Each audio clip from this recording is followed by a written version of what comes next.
எல்லாரும் அவளோட எதிர்பார்த்து கொண்டிருக்கக்கூடிய இயக்குனர், புரட்சி இயக்குனர், என்னுடைய குரு திரு வெற்றிமாறன் அவர்களை வருக வருக வருக நல்ல பலத்த கரகோஷத்தோடு வருக வருக என்று வரவேற்கிறேன்.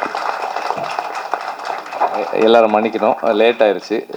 ஷூட்டிங் முடிச்சுட்டு நேற்று இது காலையில் செங்கல்பட்டுலேருந்து கிளம்பி வந்தால் லேட் ஆயிடுச்சு, சாரி.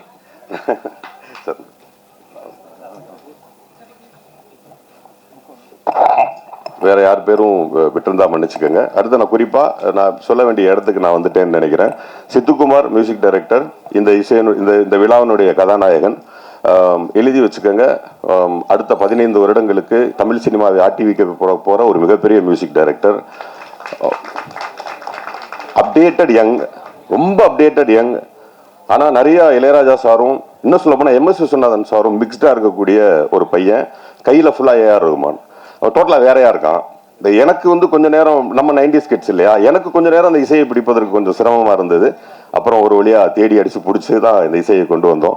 மிகப்பெரிய இசையமைப்பாளர், வாழ்த்துக்கள். இந்த திரைப்படம் இசையமைப்புக்கு உங்களுக்கு பெரிய பேர் கொடுக்கும். எனக்காக ஒர்க் பண்ணதுக்கு ரொம்ப நன்றி. அடுத்து நான் என் பாயிண்ட்டுக்கு வந்துடுறேன். அடுத்தது இந்த படம் எல்லாம் முடிச்சுட்டு ரிலீஸ்ன்னு வந்துருச்சு. ரிலீஸ்ன்னு வரும்பொழுது என்னுடைய அருமை சகோதரர் ரோமியோ பிக்சர்ஸ் ராகுல் அவர்களுக்கு படம் காமிச்சோம். படம் காமித்த உடனே அவர் சொன்னாரு, அப்போ ராகுல் சார் படம் பார்த்துட்டு வெளியே வந்தாங்க. வெளியே வந்துட்டு ஒரு கட்டி பிடிச்சாரு. கட்டி பிடிச்சிட்டு என்ன பேசவே விடல, அவரே தான் பேசினாரு. ஆனா இந்த திரைப்படத்தை நான் வெளியிடுகிறேன் அப்படின்னாரு. அப்ப நான் கேட்டேன், கோட் விஜய் எத்தனை கோடி திரைப்படம், அடுத்து ஒரு சின்ன படமானார், நல்ல படம் அப்படின்னாரு. எனக்கு கண்ணெல்லாம் கலங்கிருச்சு. இந்த திரைப்படத்தை நான் தான் பண்ணுவேன், பெரிய ரிலீஸா பண்ணுவேன் அப்படின்னு சொன்ன திரு ராகுல் அவர்களுக்கும் ரோமியோ பிக்சர்ஸ் ஊழியர்களுக்கும் என்னுடைய நன்றியை தெரிவிச்சுக்கிறேன். அப்புறம் கடைசி நன்றி, நான் சாருக்கு இதை நியூஸாக தான் கொண்டு கொடுக்கணும்னு நினைச்சேன். சாருக்கு என்னுடைய மனசு தெரியும், கரெக்டாக வந்துடுவார். நான் சாரை பற்றி கடைசியாக பேசுகிற நேரத்துக்கு சார் வந்துட்டாங்க. நான் முதல் படம் எனக்கு ஒரு மைலேஜ் கிடைக்காதுக்கான காரணத்தை வெற்றி சார்கிட்ட சொல்லணும்னு நான் ரொம்ப ஆசையோடு இருந்தேன்.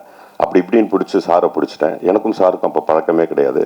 ஒரு ஸ்டுடியோவில் இருந்தாங்க. நைட் 11:30 சாரை போய் பார்த்தேன்.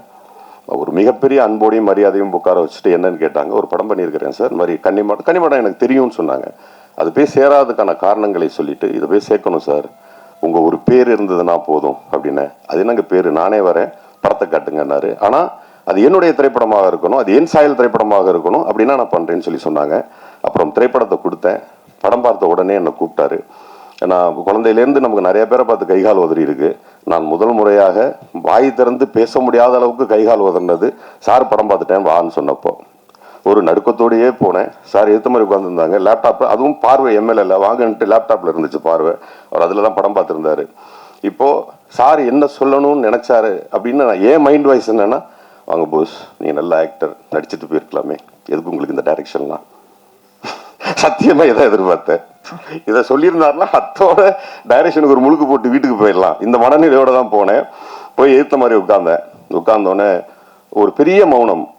அந்த மௌனத்துக்கு அப்புறம் ஒரு வார்த்தை, படம் ரொம்ப நல்லா இருந்துச்சு. அப்போதான் மொத்த ப்ரெஷரும் எனக்கு குறைஞ்சது. அதுக்கப்புறம் அப்படி ரிலாக்ஸ் ஆனேன். அப்புறம் இந்த திரைப்படத்தில் இருக்கக்கூடிய நூக்கன் கார்னர் சொன்னார். சொல்லுவாங்க ஜோசியக்காரர் பின்னாடி நடக்க போகிற விஷயத்தெல்லாம் சொல்லுவாங்கன்னு சொல்கிற மாதிரி, இந்த திரைப்படத்தில் எந்தெந்த காட்சிகள் நீ வெளியே எடுத்திருக்கேங்கிறத என்கிட்ட கேட்டார். ரொம்ப ஆச்சரியமா இருந்தது.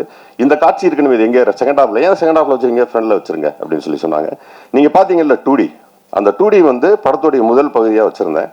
ஏன் 2D பண்ணீங்கன்னு கேட்டாங்க. இல்லை கதை, ஏன் கதை சொல்லணும், அதில் ஒரு பெரிய சஸ்பென்ஸ் இருக்குது, அதே நீங்கள் முன்னாடியே உடைக்கிறீங்க, அதை வெளியே எடுங்க அப்படின்னாரு. அதை வெளியே எடுத்துட்டேன். இந்த 35வது சீன் ஒன்று இருக்குமே, அது எங்கேன்னு கேட்டார். நான் தரன்னு முடிச்சேன். எடுக்கலை சார் அப்படின்னேன். ஏன் எடுக்கலை அப்படின்னு கேட்டார். இல்லை சார் கொஞ்சம் என்ன காம்பினேஷன் செட் ஆகலை, அது வச்சா தான் படம் ஒர்க் அவுட் ஆகும் அப்படின்னாரு. விமல் சார் ஒரு ஷூட்டிங்கில் இருந்தார், விஜயமுருகன் சார் ஒரு இடத்துல இருந்தார். 2 பேரையும் கூட்டிக்கிட்டு இந்த நேரத்தில் ஜனா, அவங்களுடைய அப்பா ரவிச்சந்திரன் சாருக்கு என்னுடைய நன்றியை தெரிவிச்சுக்கிறேன். அவங்க எழில் சாருக்கு என்னுடைய நன்றி. அவங்க ஷூட்டிங் நடந்துட்டு இருந்துச்சு, போய் விஷயத்த சொன்னேன். அவர் கேமராவை கொடுத்துட்டாரு எழில் சார். அப்பா எதையோ போய் ஷூட் பண்ணிக்க அப்படின்ட்டாரு. செல்வா சார் கேமராமேன், அவர் உங்க படத்தோட மூடு என்னன்னு கேட்டாரு. சொன்னேன், நீங்க ஒரு டயலாக் பார்த்தீங்கல்ல, பள்ளிக்கூடத்தை பத்தி பேசி பெண்கள் கல்வி கற்க கூடாதான ஒரு சீனு, அந்த சீன் இப்ப எடுத்தது, அது வெற்றி சார் சொல்லி நான் எடுத்தது. அந்த வசனம் சுகுணா திவாகரன் சார் அவர் எழுதின வசனத்தை நான் வெற்றி சார் காமிச்சேன். அவங்க படிச்சுட்டு அதுல 2 கரெக்ஷன் சொன்னாரு. அப்படி எழுதப்பட்டது தான் அந்த வசனம். படத்துல அந்த டயலாக் வரும்போது கிளாப்ஸ் இருக்கு.